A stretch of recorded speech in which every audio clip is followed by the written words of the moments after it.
A lot of New York fans, it's weird to me. They kind of they didn't like that Thibs got fired. Now I live in the Northeast. A lot of people didn't like that. I don't understand why. Because I'm sorry, when your team can't handle a basic press in the playoffs, that is a big glaring issue that needs correction. That has nothing to do with the players. Well, no, I won't say it has nothing, but that is more to do with coaching than anything else. You have not taught your team to handle a basic press.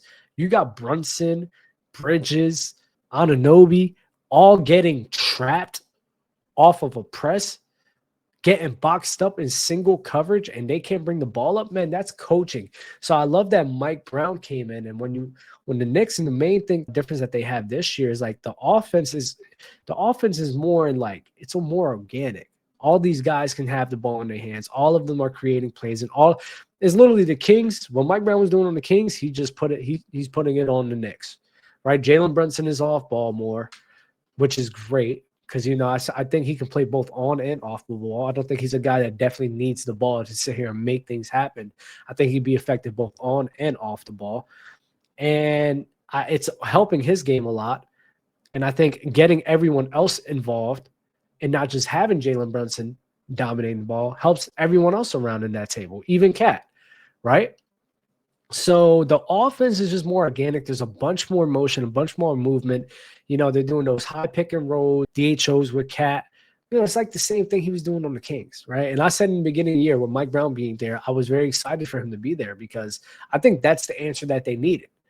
And Mike Brown, I don't think he's a dumb, defensive coach. He started out as a defensive coach, right? And the Knicks defense, I don't know too much of the stats, but I don't think the Knicks defense is that bad.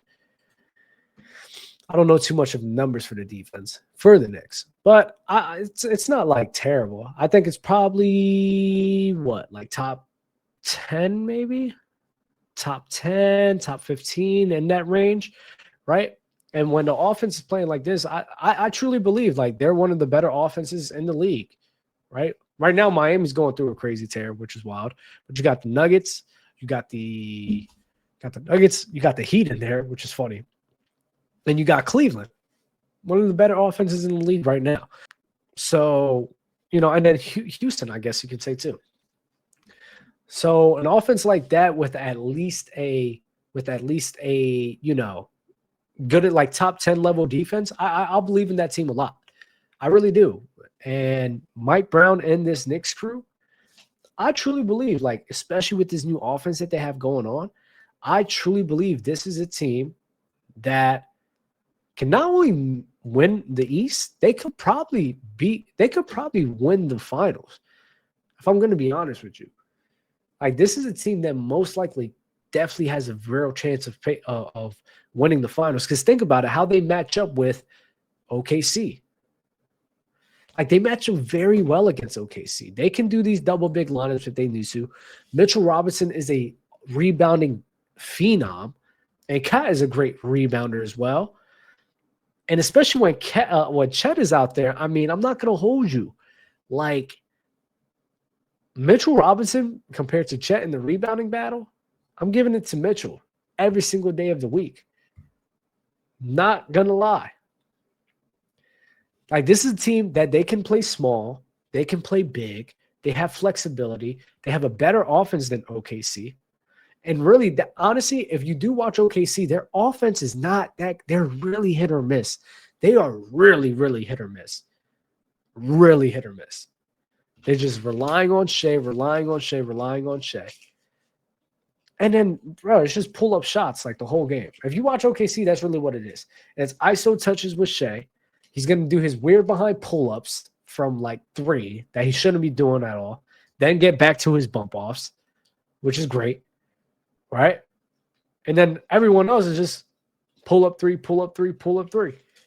or spot up 3.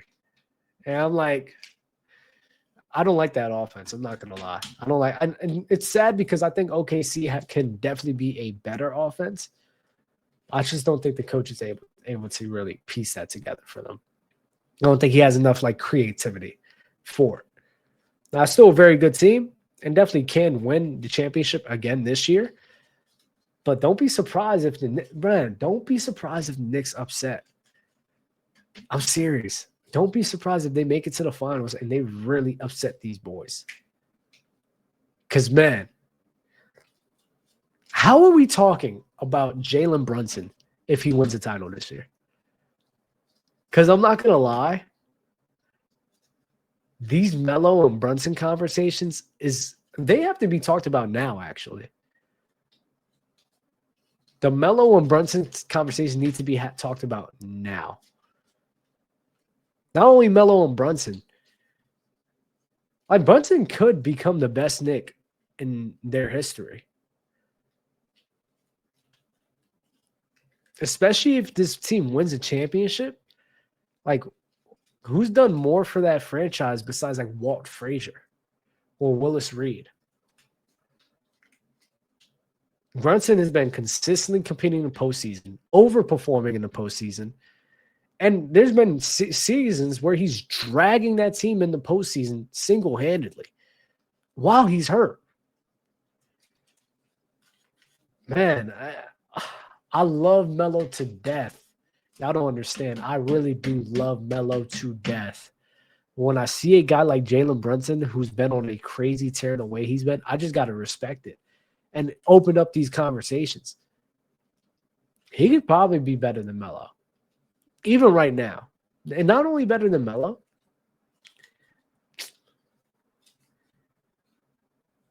let him win a ring, dog. He better than Patrick Ewing, too.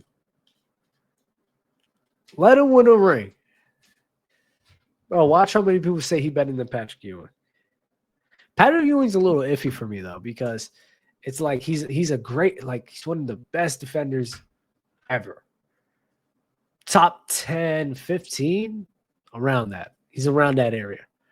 But, the issue is, especially in the postseason, man, he be getting clamped. Ewing religiously got clamped in the postseason. Man, the Knicks even made the finals without him. That's wild to me. That is kind of wild to me. You feel me? That is. So, and this is where the offense and defense conversation comes into play. Because even though Ewing has his great defense and some nice offense with him, when the offense falls down that dramatically, when compared to a guy in Jalen Brunson where, no, that offense is still sustaining, we might have to go with a guy like that over a guy like Ewing. And I am definitely of the belief of, valuing defense to a high extent. But, dog, there's sometimes where you just killing me. It's like Paul George. You feel me? Paul George is like a great offensive player to me. I think he's great.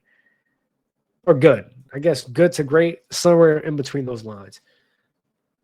And he's a good defender. Very great defender. But, bruh, that offense, when he be facing some tough matches, bro, that offense just be going out the window. I'm like, dang, bro, what happened to you?